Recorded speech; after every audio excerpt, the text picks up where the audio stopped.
Hello, Manisha रेसिपीमध्ये तुमचं खूप खूप स्वागत आहे. आज आपण बनवणार आहे मँगो शेवई डेझर्ट. त्याच्यासाठी आपण ड्रायफ्रूट्स, काजू बदाम बारीक कट करून घेतले आहे आणि 2 चमचे साजूक तूप घेतले आहे घरचं. ते आपण त्याच्यात फ्राय करून घेणार आहोत. थोडेसे असे परतून घ्यायचे.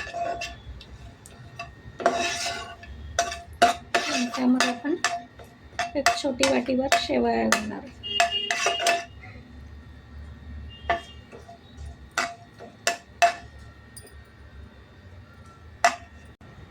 तेव्हा ड्रायफ्रूट्स छान आपले सोनेरी रंगाचे झाले.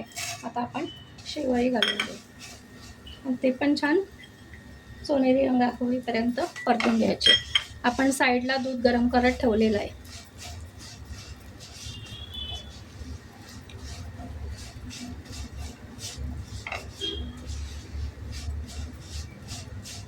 अशी छान परतून घ्यायची शेवई.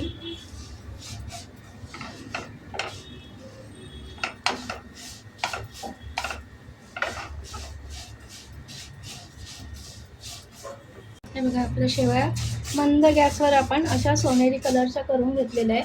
आता त्यामध्ये आपण गरम दूध घालू.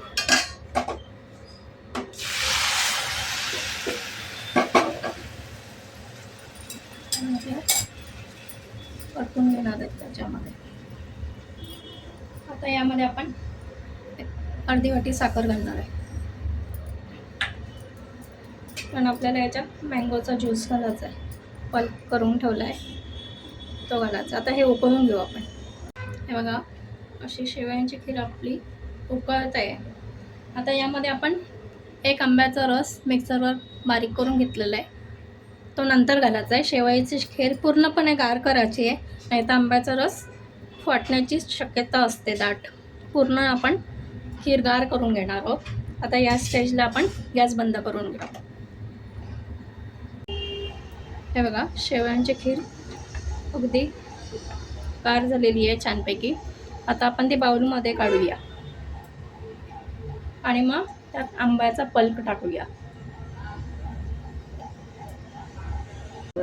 आता आपण मँगोचा पल्प याच्यात टाकून घेऊया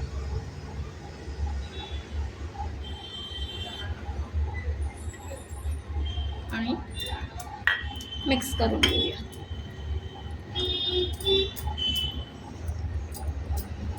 हे बघा, किती छान कलर आला आहे. आपली मँगो शेवयांची खीर तयार आहे. तुम्ही पण या प्रकारे खीर मँगो शेवयांची खीर करून बघा. हे बघा, किती हापूस आंब्याचा कलर बघा किती सुंदर आलेला आहे आणि खूप छान लागते टेस्टला. आता आपण बाउलमध्ये सर्व करूया. आपलं मँगो शेवई डेझर्ट तयार आहे. हे असं आपण फ्रीजमध्ये ठेवलं तर त्याची चव अप्रतिम लागते. तुम्ही नक्की ट्राय करा. लाईक करा, शेअर करा आणि सबस्क्राईब करा. धन्यवाद.